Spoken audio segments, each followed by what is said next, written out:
క్రీస్తునందు మాకు అత్యంత ప్రియులైన మీ అందరికీ ప్రేమపూర్వక శుభాలను తెలియజేస్తున్నాను. ఈ 2వ తారీఖు ఆగస్టు నెలలో ఉదయం 9 గంటలకు ఆదివారపు ప్రత్యేక ఆరాధనకు మిమ్మల్ని అందరినీ ప్రత్యేకంగా ప్రేమపూర్వకంగా ఆహ్వానిస్తున్నాను. నేను మీతో ఒక విషయాన్ని పంచుకోవాలనుకుంటున్నాను. దేవుడు గడిచిన 7 మాసాలు తన కనుపాప వలె తన ఒడిలో మనల్ని పెట్టుకొని కాపాడుతూ ఉన్నారు.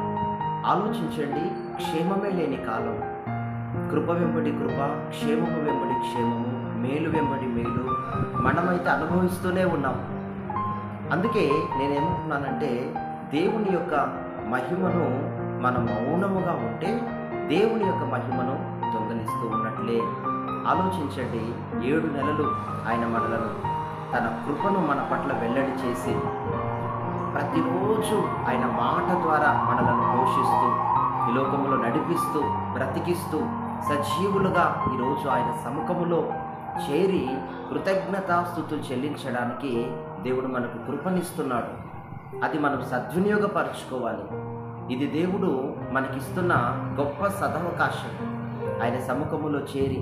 ఎందుకంటే ఈ 7 నెలలలో ఎన్నో ప్రమాదాలు తప్పించబడ్డాం, ఎంతగానో కరువు నుండి విడిపించబడ్డాం, శత్రువు చేతుల్లో నుండి తప్పించబడి ఆశీర్వదించబడ్డాం. అనేక రీతులుగా మన అనారోగ్యాలలో దేవుడు వ్యక్తిగతంగా ఆరోగ్యము దయచేశాడు. ప్రతి సమయంలో ప్రేరణనిచ్చి ప్రతి స్థలములో నడిపించి జయకరముగా మనలను నిలిపాడు. మరి వీటన్నిటికీ మనము ఆయన సన్నిధిలో చేరి మరి థ్యాంక్స్ చెప్పొద్దా?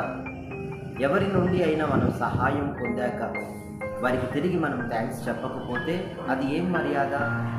అది నిజంగా దేవుని నామమును ఆయన మహిమను మనము దొంగిలించినట్లే కాదంటారా? అందుకే మిమ్మల్ని ప్రేమతో ఆహ్వానిస్తున్నాను. కుటుంబాలుగా రండి. దేవుడు ఇస్తున్న శక్తివంతమైన వాక్యాన్ని, ఆ వాక్కును పట్టుకోండి. మీరు ఏ కోటి సమస్యలు ఉన్నా, ఏ విధమైన ప్రతికూలతల మధ్యలో ఉన్నా దేవుడు వాటన్నిటి నుండి మిమ్మల్ని ఆయన మాట మీ హృదయాల్లో మీ చెవిలో పడుతుండగానే ఆయన విడుదలను, శక్తిని దేవుడు మీకు ప్రసాదించబోతున్నారు. దైవ కార్యాన్ని మీరు కన్నులారా, ఆయన ప్రసన్నతను వర్షిప్లో మీరు కన్నులారా చూడబోతున్నారు. ఆత్మలో తీవ్రత గలవారుగా మీరు తిరిగి ఈ స్థలము నుండి వెళ్ళబోతున్నారు. మిమ్మల్ని అందరినీ కూడా, ఇది వీడియో ఆలస్యమైనప్పటికీ అనేకులకు మీరు తెలియచేయండి. ఈ వీడియో అనేకులకు షేర్ చేయండి. తప్పక దేవుడు నడిపించి మిమ్మల్ని దీవించును గాక. స్థలం ఎక్కడ? అనంతపురం జిల్లా గుత్తి పట్టణములో ఆర్టీసీ బస్టాండ్కి సమీపమునందు హోసన్న హోలీ జర్నీ ప్రార్థనా మందిరంలో ఈ ఆరాధన నిర్వహిస్తున్నాం. తప్పక మీరు పాల్గొంటారని మీ కొరకు ఎదురు చూస్తున్నాం. God bless you. దేవుడు మిమ్మల్ని నడిపించి బలపరచును గాక.